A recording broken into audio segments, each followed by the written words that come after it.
Okay, so we're here at St. John, Newfoundland at the Cycling Canada Congress, which is coming to a close this weekend, and a little change. The AGM has already been happened already. We're here with John Tolkamp, the president of the association. John, tell us about the weekend and how things have been going in general.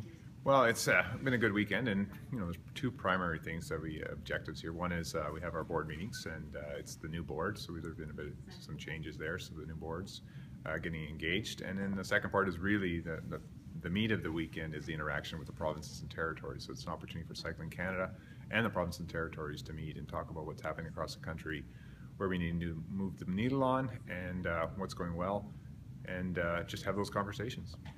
So in terms of the AGM that was done in the past, tell us about that little change and how that worked. Yeah, in the past we actually would have the AGM at the end of this Congress session, but because of the bylaw changes with Corporate Canada, we have now to hold it within, I think it's 6 months of our annual year end. And we made the decision along with the provinces with the membership to actually now do that via conference call. So the AGM is really to approve the financials, elect the board members, and take care of any bylaw changes that we might have. Which we're going to do electronically now. Okay, so that's a structural change, but not really a big change overall.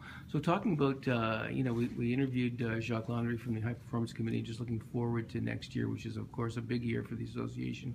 The focus is going to be on Rio, I gather, and that's where everything's going forward. Yeah, I mean, that's where the office and the staff are really focused is Rio. And as well, we're continuing to leverage and ensure that the legacy facilities and the legacy programs that we developed as part of the Pan American Games continue to develop. So, the track, obviously, the Milton Velodrome, but the BMX track as well, that's in Toronto, getting that up and running. But yes, the focus is on Rio. That's the focus for the staff. But for the board and us, actually tomorrow we're starting a strategic planning process. So we're starting to look beyond Rio. And we'll be looking at, okay, what's the plan to pull that strategic plan together, because we want to obviously engage all the key stakeholders, whether that be the provinces, athletes. We've got people out there that we want to engage from a funding perspective. So we're going to start on that process tomorrow, the strategic planning process, and looking beyond Rio, and obviously looking to grow cycling within Canada and grow the sport of cycling and grow Cycling Canada. But that's the ultimate goal. So that's the next step, and looking forward to that next piece of it. You've hired Matt Jeffries as a marketing director, and that seems to go in line with the new Hop On campaign and just the whole, as you suggest, you're looking towards the next quadrennial and what's going to come down the road, and how does the marketing, this new marketing agenda fit into that? Yeah, I mean, we had our first conversation actually with Matt, and he outlined his assessment of our properties and where we need to go. And it's really, I mean, we're really going to be continuing to focus obviously on developing corporate sponsors, but most importantly, we really think that we need to work on the private donors and the funders and the foundation. So we've had this vision of a foundation. We've been working towards it.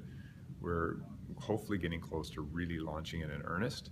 The Hop On campaign is obviously going to be a piece of that. It's the visibility piece of it, but we're looking at, what does that campaign look like, events, fundraising events across the country. We're just starting to work on that piece of it as well. So that's key to growing our financial capacity so that we can do the things that we would like to do that Sport Canada and on the podium don't allow us to do. And that's the next key piece for us to grow from a financial perspective. When do you think that we'll start to see some things rolling out? Definitely next March as part of the Bear Mountain. We're going to be out at Bear Mountain when all the athletes are there, and we're going to be holding a fundraising event there for sure. If we do anything between, I doubt it, but we're really, right now, we're working on getting the chairs in place and the key leadership of the foundation in place so that we're ready for next year.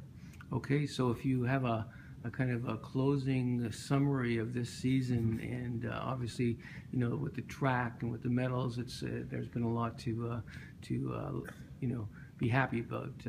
Well, to me, it was Pan Am Games were a big event, but what to me was most memorable, I think, from a Cycling Canada perspective, was we really gelled as a team. And I'm not just talking athletes; I'm talking about the staff, the support staff, the structures, the programs.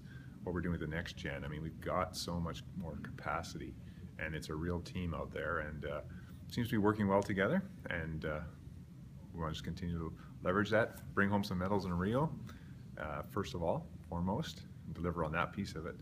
But this year it's been about building that team and that structure and a cohesive organization that's really going to deliver. Well, it seems to be coming together really well, not just behind the scenes, but obviously on the tarmac and the track. We want to wish you all the best going forward, John. Thanks for spending time, and all the best. Okay, thanks, Benjamin.